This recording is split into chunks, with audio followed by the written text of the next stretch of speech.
Hello student, कैसे हैं आप? उम्मीद करते हैं बहुत ही अच्छे होंगे। आज हम पहली क्लास स्टार्ट करने जा रहे हैं जो कि भौतिक विज्ञान से रिलेटेड है। और भौतिक विज्ञान विज्ञान जो है वो 12th क्लास का एनसीईआरटी सिलेबस से चालू किया जा रहा है, जिसमें चैप्टर नंबर 1 से लेकर सभी चैप्टर जितने भी हैं इसके पूरा कोर्स कंप्लीट कराया जाएगा। तो इस वीडियो में थ्योरी के साथ साथ न्यूमेरिकल भी कराए जाएंगे।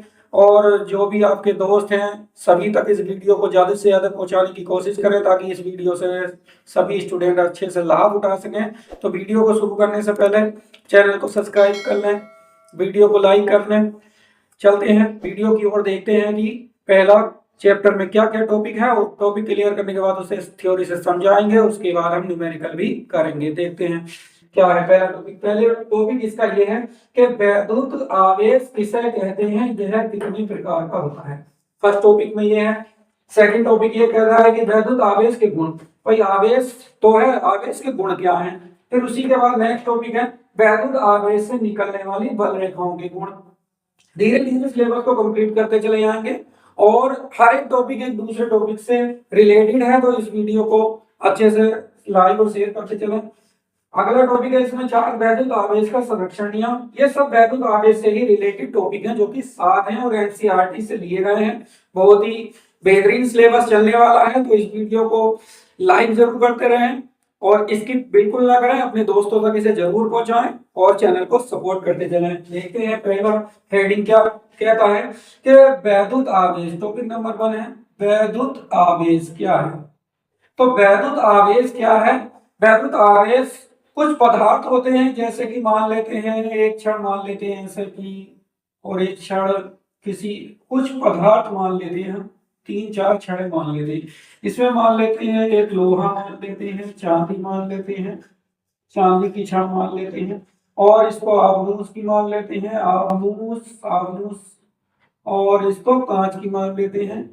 अब प्रकृति में यह जरूरी नहीं है कि ये 4 प्रकार के होते हैं। प्रकृति में 118 तत्व पाए जाते हैं, लेकिन 118 तत्वों में कुछ ही तत्व ऐसे हैं जिनमें वैद्युत आवेश का गुण पाया जाता है। तो जिन पदार्थों में वैद्युत आवेश का गुण पाया जाता है उन पदार्थों को हम वैद्युतमय पदार्थ कहते हैं। मान लो कि इसे अगर तुम एक ये है और ये आबनूस और कांच है, तो ये वैद्युतमय पदार्थ होंगे। कैसे होंगे? वैद्युतमय।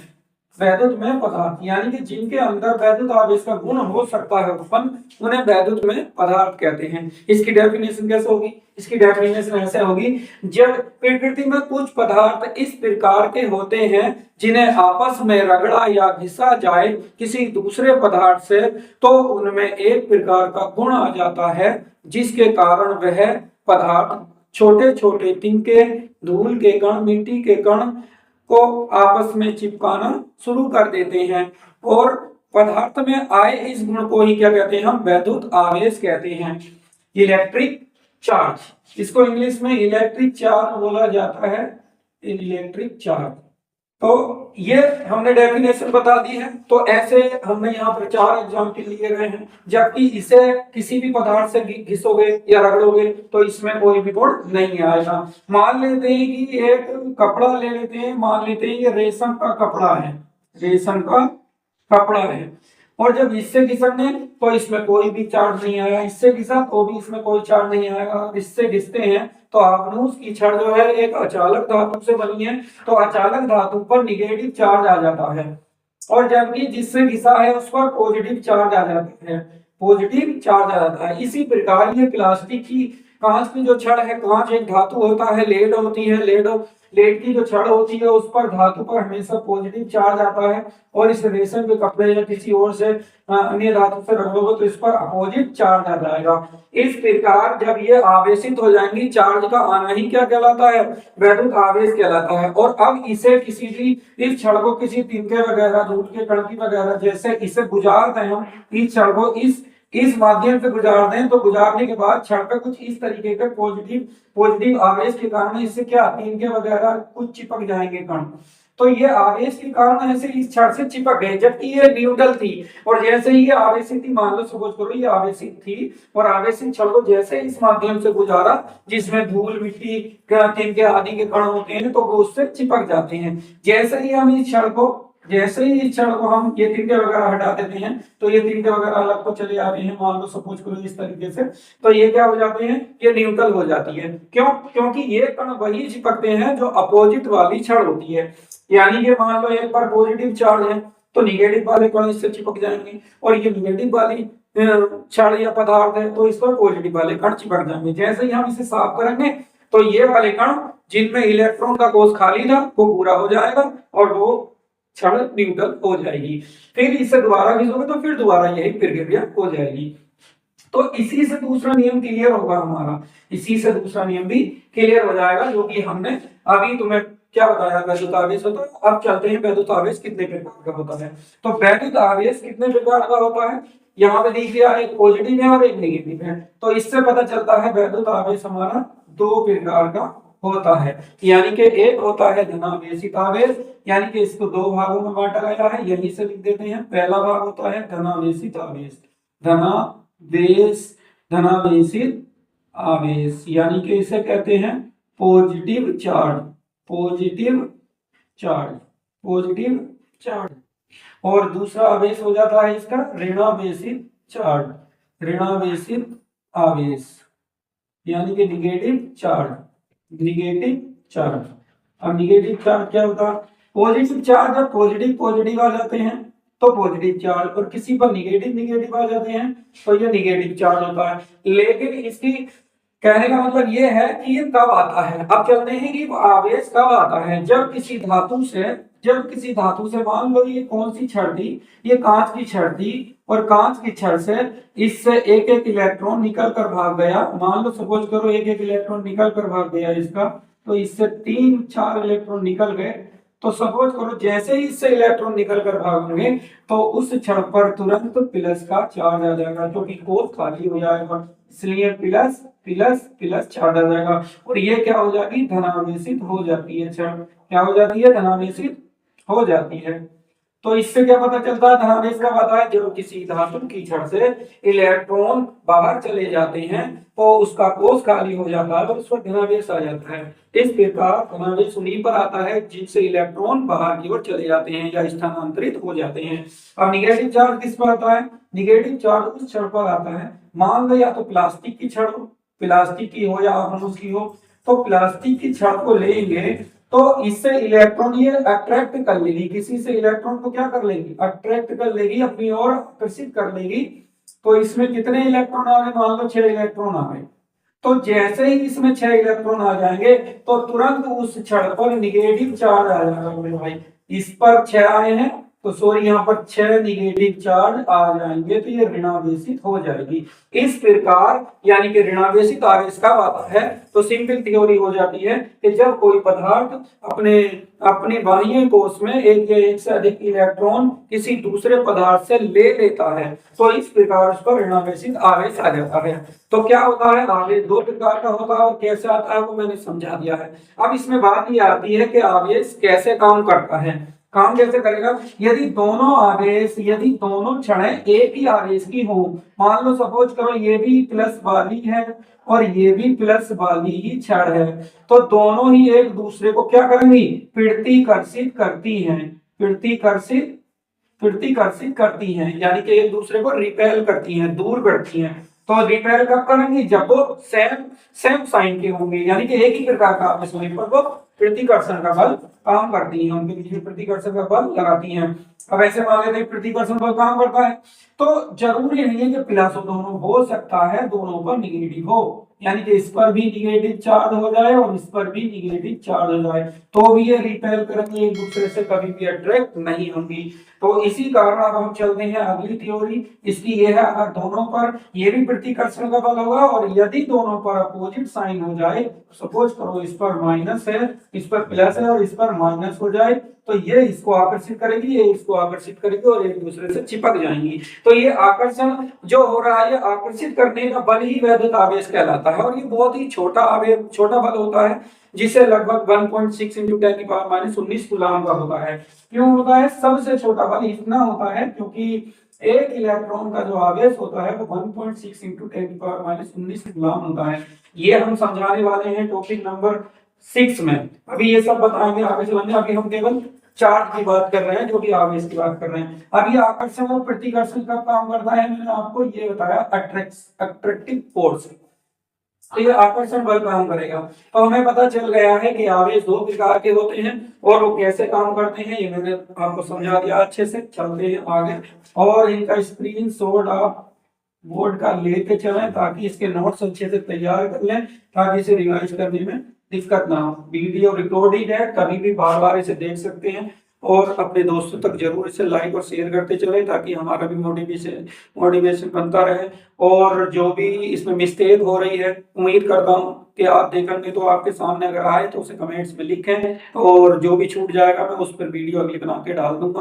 ठीक है, तो अब चलते हैं अगले टॉपिक की ओर, देखते हैं सेकंड टॉपिक क्या कहता है। सेकंड टॉपिक ये कहता है कि वैद्युत आवेश, पहला क्लियर हो चुका है क्योंकि पहला इसमें वैद्युत आवेश किसे कहते हैं या कितने प्रकार का होता है। तो अब अगले टॉपिक में बोला है कि वैद्युत आवेश के गुण क्या है, तो हम गुण के बारे में चलते हैं। गुण इसके काफी हैं, लेकिन हम वैद्युत आवेश के गुण बताते हैं। यदि वैद्युत आवेश के गुण क्या है, यदि एक इसके गुणों को एक गोले की सहायता से समझाया जा सकता है।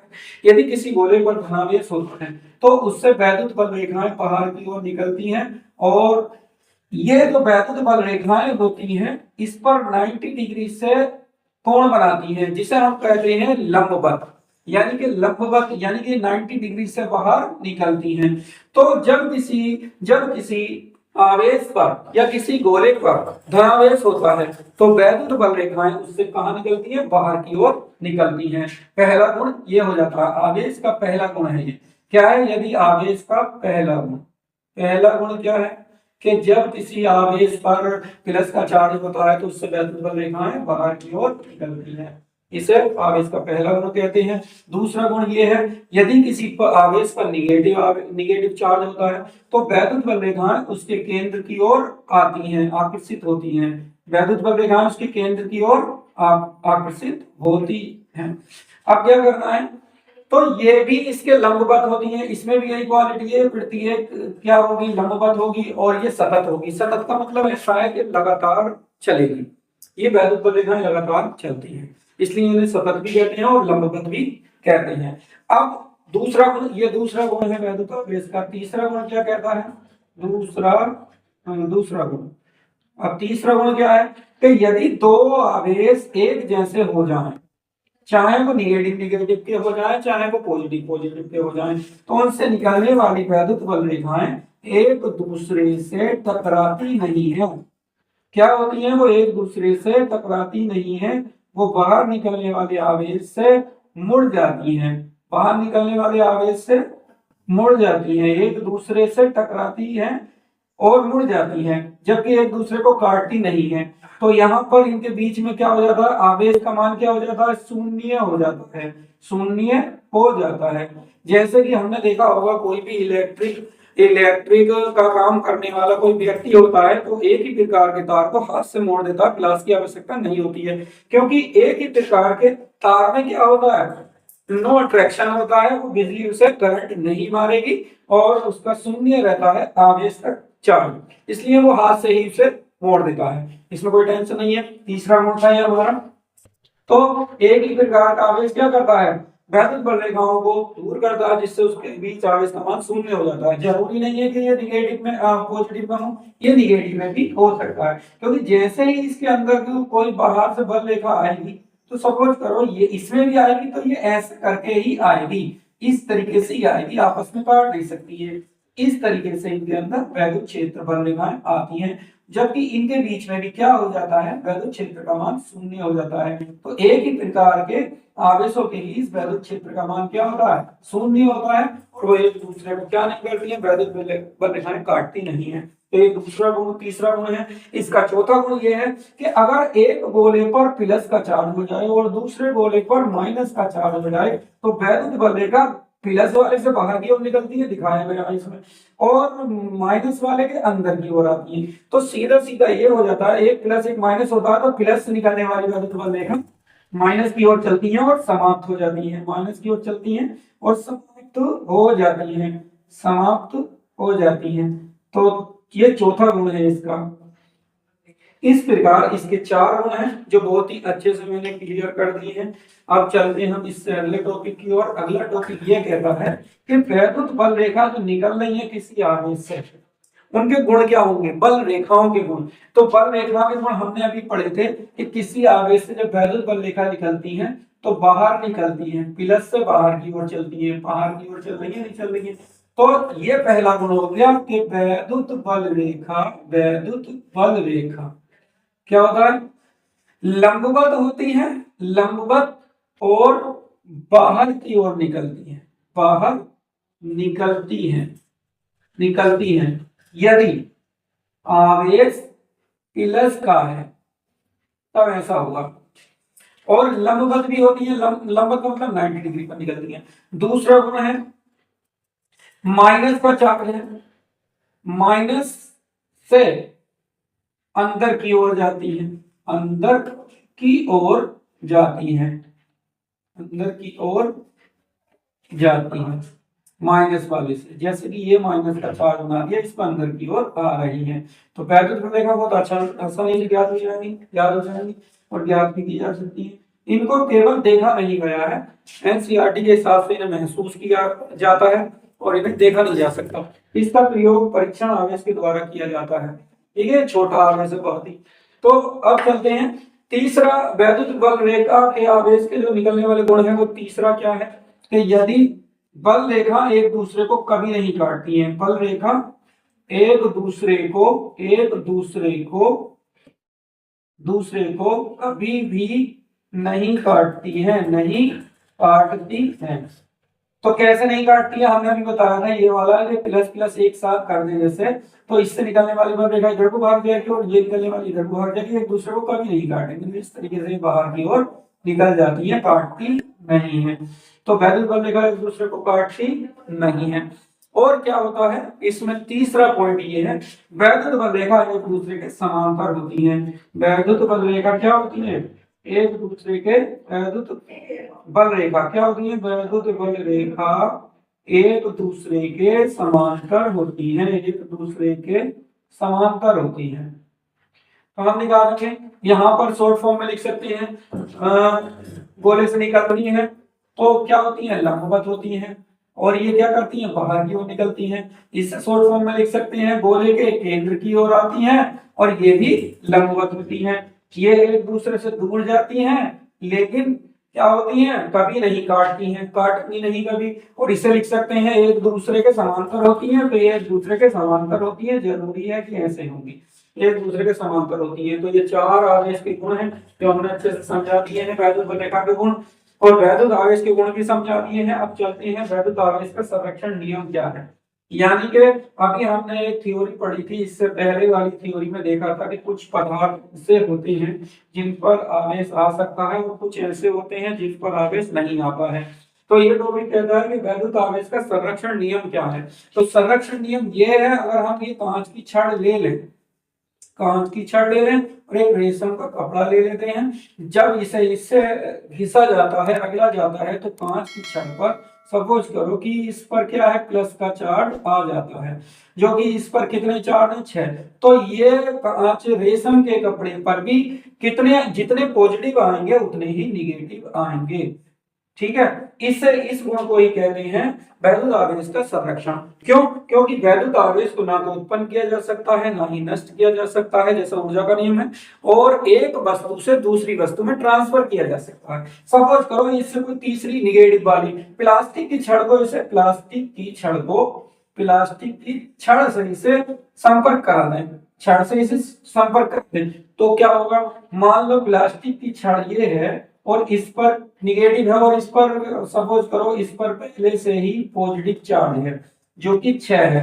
जैसे इससे इसका संपर्क कराएंगे तुरंत ये क्या हो जाएगी, न्यूट्रल हो जाएगी। यानी कि कपड़ा कुछ इस तरह दिखाई देगा, सपोज करो ये कपड़ा इस पर रख दिया है, तो इससे जैसे हटाओगे, अलग अलग करोगे, तो ये भी न्यूट्रल हो जाएगा और ये भी न्यूट्रल हो जाएगा। ऐसा क्यों हुआ, क्योंकि इसके जो कोष खाली थे, ये वाले इलेक्ट्रॉन सब के सब इसमें फिल हो जाएंगे और ये इलेक्ट्रॉन पूरे भर जाएंगे और जैसे कि इस पे एक्स्ट्रा थे तो खत्म हो जाएंगे। इस प्रकार आवेश क्या हो गया, खत्म हो गया और यहाँ पर क्या था, खत्म ही था, और इससे इसको घिसा तो एक दूसरे पर आवेश आ गया। तो कहा गया कि आवेश को ना तो उत्पन्न किया जा सकता है ना ही नष्ट किया जा सकता है, बल्कि एक वस्तु से दूसरी वस्तु में स्थानांतरित किया जा सकता है या भेजा जा सकता है। यही हमारा वैद्युत आवेश का संरक्षण नियम है। अब हम चलते हैं थ्योरी नंबर 4 पे।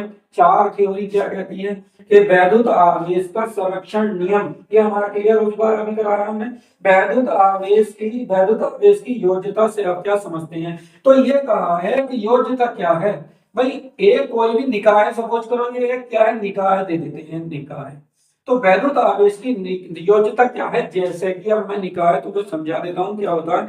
निकाय एक कमरा होता है, मान लो कि एक कमरे के अंदर 4 लाइटें लगाई दी गई हैं और 4 लाइटों में आवेश को छोड़ा जाता है। तो ऐसा तो है नहीं है कि 4 लाइटें अगर एक ही एम्पियर, एक समान एम्पियर की अगर हैं तो समान आवेश चलेगा, और अलग अलग एम्पियर की है तो अलग अलग आवेश चलेगा। मान लो कि 2 बल्ब लगा दिए, 2 CFL लगा दिए तो 4 हो गए, दोनों के आवेश अलग हो जाएंगे। लेकिन उसे भेजने वाले जो स्विच होगा वो कुल आवेश भेज देगा, और जब हम देखेंगे उनका नाम के समय एम्पियर तो कुल आवेश के बराबर ही आएगा। तो कहने का मतलब ये है कि जब किसी निकाय के अंदर एक से ज्यादा आवेश होते हैं, मान लो कि इसमें 4 आवेश हैं या 5 आवेश हैं, सपोज करो 6 आवेश हैं इसके अंदर, तो आवेश की योज्यता क्या बताती है? जब किसी निकाय के अंदर एक से ज्यादा आवेश होते हैं तो आवेश की योज्यता यह बताती है कि उस पूरे निकाय का जो कुल आवेश होगा Q, उस निकाय के अंदर उपस्थित सभी आवेशों के योग के बराबर होगा, योग के बराबर होगा। इसे बीजगणितीय योग कहते हैं। यही बीजगणितीय योग कहते हैं। क्यों? क्योंकि जब किसी एबीसीडी को जोड़ा जाता है तो उसे बीजगणित के अक्षर होते हैं, इसलिए उसे बीजगणितीय योग कहते हैं। तो वैद्युत आवेश का संरक्षण नियम क्या है? कुल मिला के है किसी निकाय का कुल आवेश इस नियम के अनुसार किसी निकाय का कुल आवेश उस निकाय के अंदर उपस्थित जितने भी आवेश होंगे उन सभी आवेशों के जोड़ के बराबर होता है। इसे ही आवेश की योज्यता कहते हैं। चलते हैं छठे टॉपिक की ओर। छठा टॉपिक हमारा क्या है? छठा टॉपिक है वैद्युत आवेश के क्वांटमीकरण से आप क्या समझते हैं? क्वांटमीकरण को भी इसी से समझा सकते हैं। क्वांटम का मतलब होता है, क्वांटम का मतलब होता है नंबर। क्वांटम का मतलब क्या होता है? नंबर होता है। क्वांटम का मतलब संख्या होता है। और ये कह रहे हैं कि आवेश का क्वांटमीकरण क्या है? आवेश का क्वांटमीकरण, तो आवेश का क्वांटमीकरण, आवेश का क्वांटमीकरण क्या है? जब हम किसी वस्तु से किसी दूसरी वस्तु को, यानी कि वैद्युत में पदार्थ को, वैद्युत में पदार्थ कौन सा होता है? जब किसी पदार्थ पर वैद्युत आवेश का गुण आ सकता है वो वैद्युत में है। तो जब किसी वैद्युत में पदार्थ को, सपोज करो ये कांच की थी छड़, इसको रेशम के कपड़े से रगड़ दिया तो इस पर कितना चार्ज आ गया भाई? 4 आ गया, और इस पर भी 4 निगेटिव आ गया, तो 4 निगेटिव आ जाएगा, एक ये हो गया, एक ये हो गया, एक ये हो गया। तो क्वांटम का मतलब होता है संख्या। तो क्वांटम ने ये बताया कि किसी भी पदार्थ पर जो कुल आवेश आता है, इस पर कुल आवेश आ गया तो कितना आ गया? 4 इलेक्ट्रॉन चले गए इससे, तो 4 ई आवेश आ गया। कुल आवेश कितना हुआ? 4 ई। अगर हम 4 बार ई को जोड़ दें, 4 बार ई को जोड़ दें तो क्या आएगा? 5 ही तो आएगा नहीं ना, 6 आएगा ना 2 आएगा, तो क्या आएगा? 4 ई ही आ जाएगा। कुल मिलाकर 4 ई आ जाएगा। तो क्वांटम का मतलब क्या होता है? संख्या। और संख्या कितनी आ गई है? 4। तो उसने ये बताया कि इस संख्या को n मान लिया और इसको मान लिया एकांक आवेश, और ये हो गया है कुल आवेश। तो कुल मिलाकर क्वांटमीकरण ये बताता है कि किसी भी वस्तु से जब इलेक्ट्रॉन चले जाते हैं तो उनकी संख्या और एक इलेक्ट्रॉन का जो गुणनफल होता है वो कुल आवेश के बराबर होता है। इसे ही क्वांटमीकरण कहते हैं, क्वांटमाइजेशन ऑफ इलेक्ट्रिक चार्ज। यानी कि ये हमारा टॉपिक क्लियर हो चुका है।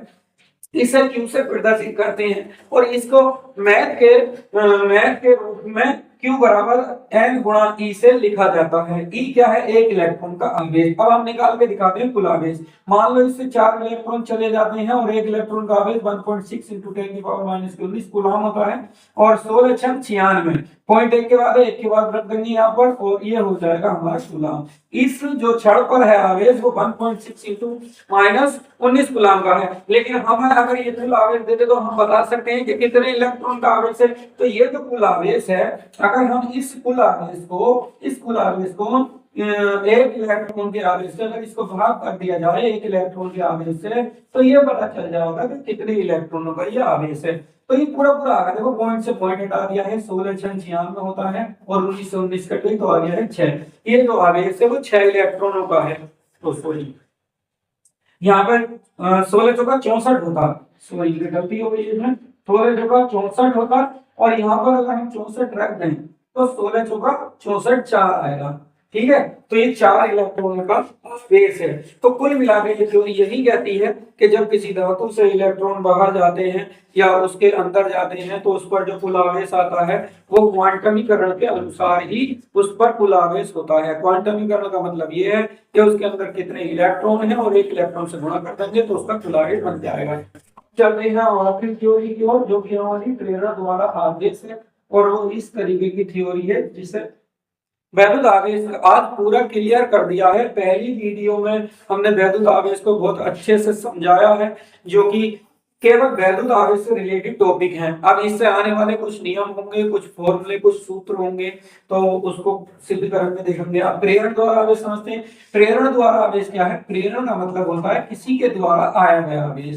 सपोज करो ये भी रोड है, ये क्या है? एक अचालक धातु है और ये अचालक स्टैंड पर रखी है। एक चालक धातु को चालक स्टैंड पर रखा गया है और प्रेरण द्वारा आवेश समझाने की कोशिश कर रही क्या है। जब किसी ये अचालक है स्टैंड सॉरी आवेश बिना आवेश वाली वस्तु और ये क्या है? अचालक स्टैंड। तो ये अचालक स्टैंड है। अब आवेश वाली वस्तु ये ले लेते हैं, एक छड़ ले लेते हैं हम, और जिस पर की पॉजिटिव चार्ज है, ये हो गई चालक आवेश वाली वस्तु। इसको बोलेंगे आवेश वाली वस्तु। जैसे ही आवेश वाली वस्तु को बिना आवेश वाली वस्तु के पास लाते हैं, ठीक है, इसको इसके पास लाएंगे तो इस कंडीशन में जैसे हम लेके आएंगे, इसे सपोज करो यहाँ लेके आए, तो इस रोड पर प्लस के 4 चार्ज हैं, तो इस पर क्या आ जाएंगे? 4 निगेटिव चार्ज आ जाएंगे बिना आवेश, मतलब बिना संपर्क करे। तो बिना संपर्क करे इस पर क्या आ गए? 4 निगेटिव। क्यों? क्योंकि ये वाला जो पोर्शन था ये आकर्षण बल, ये प्लस वाला आकर्षण बल लगाता है और माइनस वाला जो होता है वो जो होता है इधर के पृष्ठ के, सपोज करो इधर के पृष्ठ के इलेक्ट्रॉन खींची आए, इधर से उठकर इधर आ गए, तो इस पृष्ठ के इलेक्ट्रॉन इधर आ गए, इसने आकर्षण बल डाला इस पर, तो ये आ गए इधर की साइड में, क्योंकि ये इलेक्ट्रॉन इस पर डालने की कोशिश करें, क्योंकि आकर्षण बल क्या होता है? चिपकाने का काम करता है। अब जैसे ही हम इसको पृथ्वी से संपर्क करा दें, सपोज करो इससे पृथ्वी का संपर्क करा लें, जैसे ही पृथ्वी का संपर्क कराएंगे तो ये जो इलेक्ट्रॉन है यहाँ से अर्थिंग में से ये फ्लो हो जाएंगे, इसके अंदर की ओर क्या हो जाएंगे? इसके अंदर की ओर जाना शुरू हो जाएंगे और एक कंडीशन ऐसी हो जाएगी, इधर का सिरा न्यूट्रल हो जाएगा और उधर का सिरा निगेटिव चार्ज में ही रहेगा, यानी कि ये पॉजिटिव रहेगा और ये निगेटिव चार्ज ही रहेगा और इसका सिरा न्यूट्रल हो जाएगा। जैसे अर्थिंग हमने दी, अर्थिंग दी तो ये पूरा हो गया। अब क्या दिखाई दे रहा है कि इधर का तो पूरा हो गया, लेकिन अगर हम इससे संपर्क नहीं करा रहे हैं, अब इसमें संपर्क हटा ही देते हैं और इसका भी संपर्क हटा देते हैं, तो ये जो आवेश है जब सब तरफ को बराबर बराबर फैल जाएगा। लेकिन आवेश ही इस आवेश वाली वस्तु को हटाने से आवेश खत्म नहीं होगा। तो ये कंडीशन क्या कहलाएगी? ये कंडीशन कहलाएगी कि बिना आवेश वाली वस्तु को, यानी सपोज करो ये बिना आवेश वाली वस्तु थी, एक गोला था जिसको आवेश वाली वस्तु को लाकर आवेशित किया गया बिना छुए बिना स्पर्श किए, यानी कि प्रेरण हुआ है ना, तो प्रेरण हुआ। बिना आवेश वाली वस्तु क्या हो गई? आवेशित हो गई। लेकिन आवेश वाली वस्तु को जैसे ही संपर्क में करा तो वो दूसरे से एक इलेक्ट्रॉन इधर को आए थे, वो जगह खाली हो गई थी, तो अर्थिंग से वो भर चुकी है। ठीक है, क्योंकि इस पे दूसरा नियम ये काम करता है कि आवेश को ना तो उत्पन्न किया जा सकता है ना नष्ट किया जा सकता है, क्योंकि एक वस्तु से दूसरी वस्तु में स्थानांतरित किया जा सकता है। तो ये एक वस्तु से मतलब अर्थिंग लेकर इस पर स्थानांतरित कर दिए इलेक्ट्रॉन, ये पूरे हो गए और जबकि इधर वाले पर चला गए। अब हमने ये वाली वस्तु भी हटा ली, तो ये वाली वस्तु भी हटा दी और ये भी हटा दी, तो ये 4 इलेक्ट्रॉन इस पर जो निकल चुके थे अब ये एक्स्ट्रा रह गए, तो ये चारों जगह समान रूप से फैल गए। तो ये वस्तु क्या थी? बिना आवेश वाली जो थी वो आवेशित हो गई। क्या हो गई? आवेशित हो गई, आवेशित हो जाती है, आवेशित हो जाती है। तो यही घटना क्या कहलाती है, प्रेरण द्वारा आवेश कहलाती है। यानी कि किसी बिना आवेश वाली वस्तु को किसी आवेश वाली वस्तु की सहायता से आवेशित कर देना और उसको आवेश वाली वस्तु को हटा लेने के कारण उसका आवेश नहीं खत्म होता है, तो ऐसी घटना को ही हम क्या कहते हैं, प्रेरण द्वारा आवेश कहते हैं। आई होप यू, मैं उम्मीद करता हूँ ये वीडियो आपकी समझ में बहुत अच्छे से आ चुकी होगी। तो इस वीडियो को अगर आपको पसंद आई है तो अपने दोस्तों तक जरूर शेयर करें, लाइक करें, और जो इसमें त्रुटि या कुछ मिस्टेक हो गई है उसको कमेंट्स में जरूर भेजें। थैंक यू, धन्यवाद।